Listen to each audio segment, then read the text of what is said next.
I'm Angie Gonzalez with the New York 1 Minute. A double shooting outside of a church in the Bronx leaves a 42-year-old man dead. Investigators say that a woman was also injured when shots rang out in Longwood.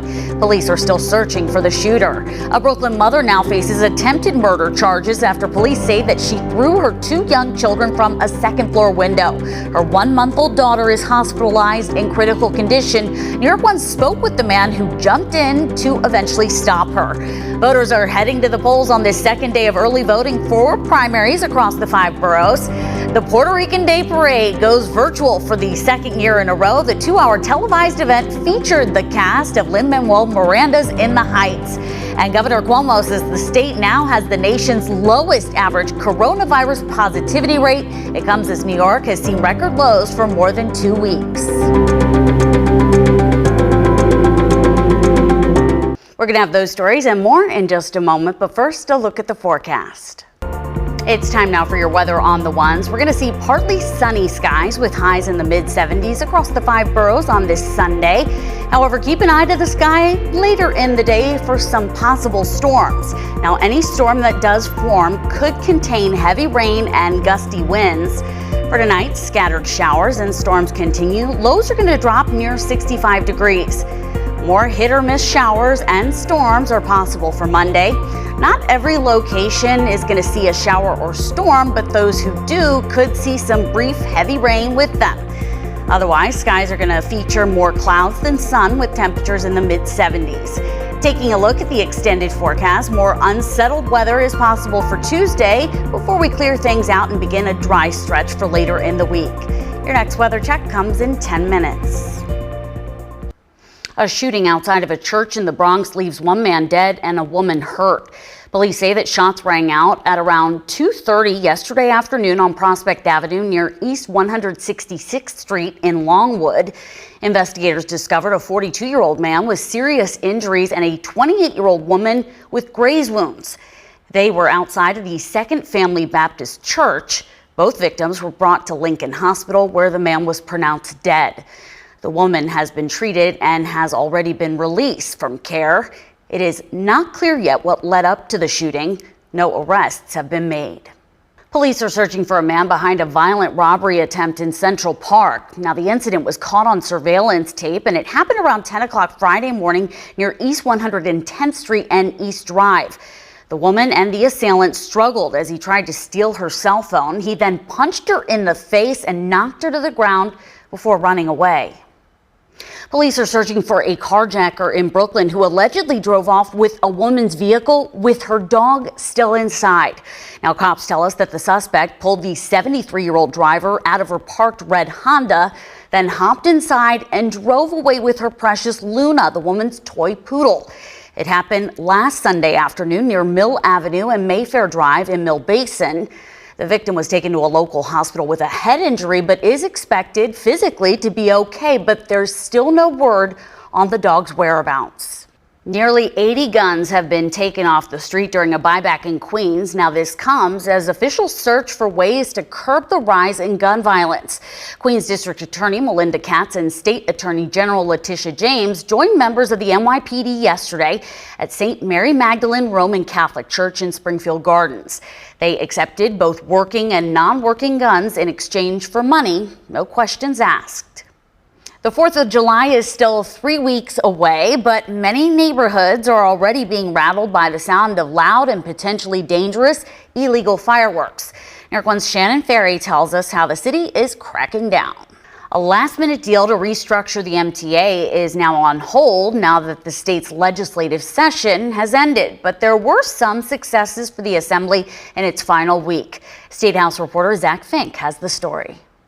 New York City was once the epicenter of the pandemic, and now New York State has the nation's lowest average coronavirus positivity rate.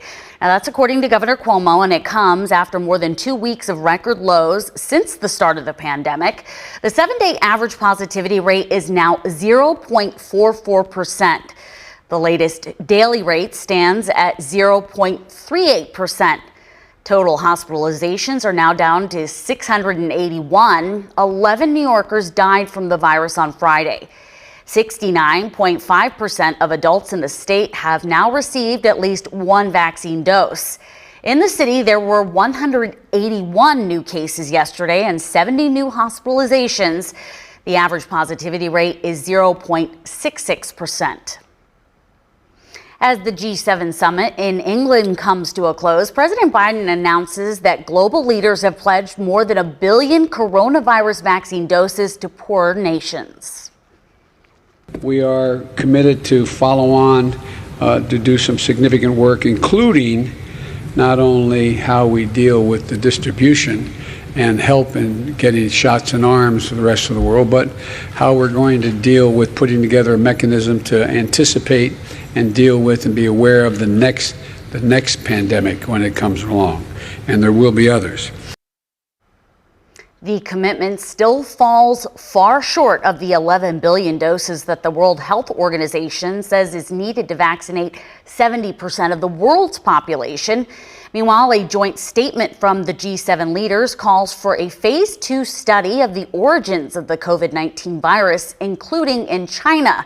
The group also taking a stand regarding China's alleged abuses towards a minority group in the country, as well as the autonomy of Hong Kong, which Biden calls a priority. The statement reads, quote, "We will promote our values, including by calling on China to respect human rights and fundamental freedoms." Lastly, the G7 agreed on a 15% minimum tax on multinational corporations to stop them from taking advantage of tax havens and pledged to reach net zero carbon emissions by 2050 to tackle climate change. Lawmakers in Washington are reacting after a bipartisan group of senators announced a deal on a $1.2 trillion infrastructure package on Thursday. Some progressives say it doesn't go far enough and that the Democrats should stop trying to earn Republican support. I think the thing is that this isn't the best that we can get. And I think the argument that we need to make here is that it's worth going it alone if we can do more for working people in this country. It includes provisions for resiliency, for strengthening the materials that we use to build our roads and bridges, and to strengthen our electrical infrastructure. I do think that it is predicated on an infrastructure that is of the last century. We have to be thinking in a more forward way. But an infrastructure has always been bipartisan. It's always been, let's see how we can work together for our communities. The new proposal focuses on infrastructure, leaving out child care and other initiatives Democrats say are also crucial for people to participate in the workforce. The plan also leaves out tax increases on corporations, which Biden had wanted to use to pay for the bill. Voters are casting their ballots early in the city's primaries throughout the 5 boroughs today. And if you're registered with the party, you can cast your ballot for mayor and several other citywide races. Now, here's a look at day 1 of early voting and how it went yesterday. Nearly 17,000 New Yorkers voted. Manhattan saw the biggest turnout with more than 5,400 people, followed by Brooklyn with nearly 5,000 voters. Queens had almost 2,400 more than the 2,200 that was seen in the Bronx and almost 1,000 on Staten Island. Voters are using the new ranked choice voting system, which means that you can rank up to 5 candidates in order of preference. The early voting period runs through next Sunday, June the 20th, because primary day is Tuesday, June the 22nd. And remember, your early voting site may not be the same as your regular polling place. You can find your site and its hours at findmypollsite.vote.nyc. The Puerto Rican Day Parade goes virtual for the 2nd year in a row.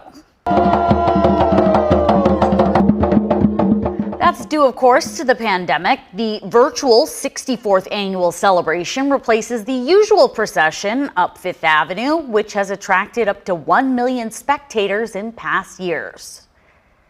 Every day is a good day to be Puerto Rican, and the Puerto Rican Day Parade embodies everything that we are: education, beauty, literature, arts, everything good. Now, there were a small group of in-person activities. Mayor de Blasio joined Grand Marshal Lin-Manuel Miranda to kick off the event. Miranda's In the Heights movie takes place in Manhattan's predominantly Latin neighborhood of Washington Heights. Among the cast members participating, Puerto Rican actors Anthony Ramos, Jimmy Smits, and Gregory Diaz. This isn't a normal parade by any means, but it hasn't been a normal year. You know, our movie is such a big reminder of what it was like to gather together and wave our flag with pride. And so this is like a small sign we're coming out.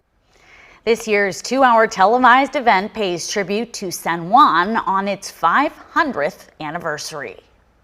A rally is held today in support of Black transgender lives following a massive turnout last year. Thousands took part in last year's march held amid widespread Black Lives Matter protests across the country.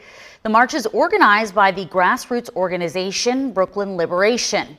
This year, they say that they're focusing on transgender youth.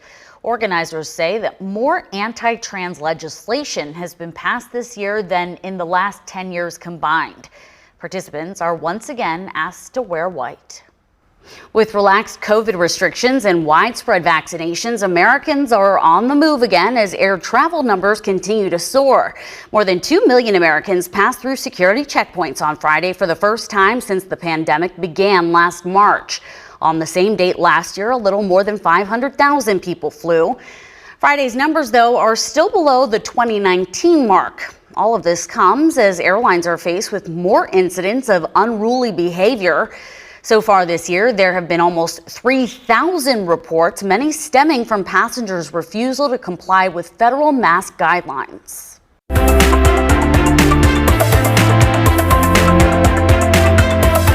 It's time for a break, but don't go away. There's more news ahead, including another look at our Weather on the Ones forecast.